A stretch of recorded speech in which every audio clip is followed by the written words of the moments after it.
Bonjour à vous toutes et bonjour à vous tous, bienvenue sur ma chaîne Freddy Gaulin 1 ou dans ce tutoriel vidéo d'informatique et de bureautique sur le logiciel de tableur Microsoft Office Excel 2019, je vais vous montrer comment ajuster la largeur des colonnes et la hauteur des lignes. Il y a plusieurs manières de procéder, donc par exemple ici, si vous sélectionnez cette première colonne, vous pouvez faire un clic droit après l'avoir sélectionné, puis aller sur largeur de colonne.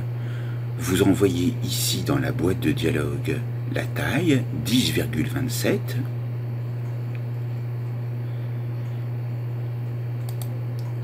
Vous pouvez cliquer sur OK et on peut voir la différence par exemple avec la colonne M et on va faire largeur de colonne pareil 10,27. donc vous voyez que toutes les colonnes sont harmonisées par rapport à leur taille de largeur. Maintenant, ce que vous pouvez faire aussi pour ajuster les colonnes, c'est vous positionner à l'intersection entre deux colonnes et là vous voyez cette double flèche, vous allez cliquer deux fois, double clic, et là vous ajustez la colonne située juste sur la gauche, soit la colonne B, et vous pouvez aller voir par le clic droit de la souris sur largeur de colonne la taille maintenant de la largeur de la colonne qui est de 6. Vous pouvez donc,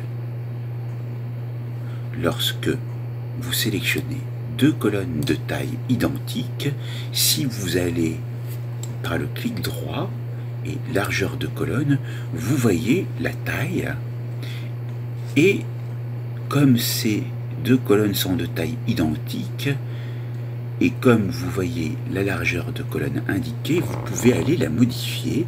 Par exemple, on va taper 8, on va cliquer sur OK et là vous voyez que les deux colonnes ont été toutes les deux modifiées par rapport à leur largeur. Si je vais ici, clic droit, largeur de colonne c'est bien 8, OK, et là si je vais là, clic droit, largeur de colonne c'est bien 8 également. Maintenant vous vous posez peut-être la question de savoir comment on peut faire pour modifier la largeur de colonne lorsque deux colonnes ont des tailles de largeur différentes. Par exemple, je prends la première et je prends la deuxième, clic droit, largeur de colonne, et là vous voyez que la zone de largeur de colonne est vide et vous pouvez indiquer la taille que vous désirez.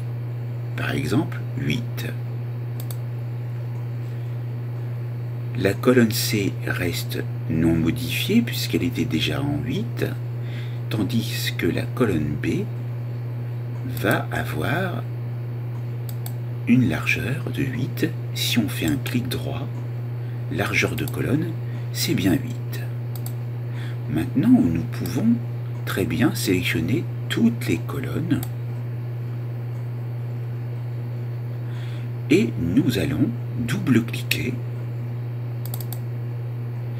Et là, vous voyez qu'il y a un ajustement, cette fois-ci, des colonnes par rapport à leur contenu. Et donc, vous voyez que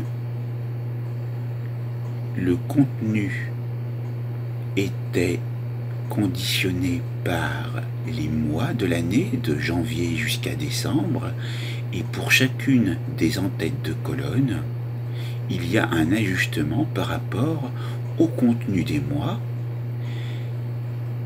Nous pouvons faire de même pour les lignes. Je sélectionne les lignes. Je me positionne à l'intersection entre deux lignes. Mais là, vous voyez que par défaut, les lignes ont bien la même hauteur, puisque si je me positionne ici et que je vais sur hauteur de ligne, j'ai bien 14,5. Mais toujours en sélectionnant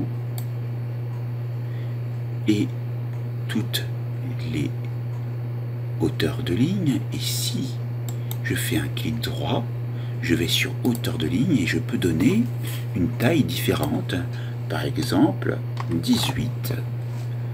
OK. Et là, ça sera un petit peu plus aéré. Vous pouvez également modifier, si vous le désirez, une seule colonne par rapport à d'autres.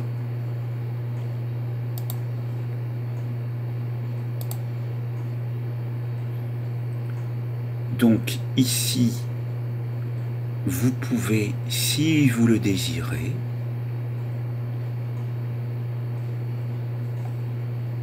mettre, pour agrémenter le tableau, un arrière-plan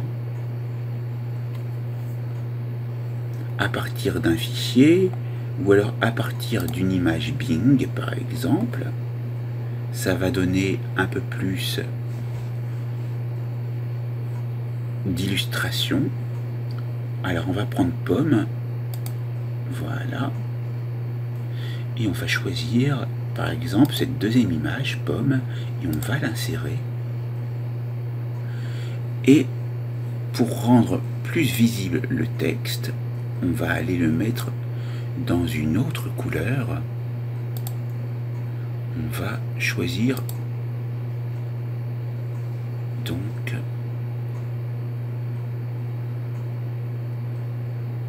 on va choisir un texte de couleur qui ressort mieux. On va le mettre en gras aussi.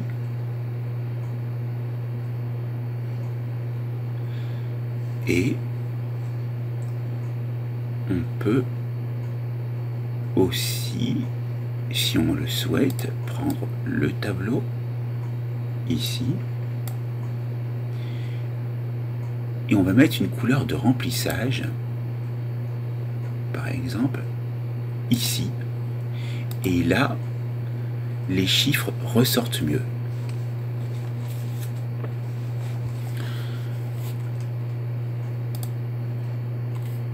Donc, voilà. Qu'est-ce qu'on pourrait faire d'autre? On pourrait insérer des formes, si on le souhaite. Mais là, je ne vois pas l'intérêt.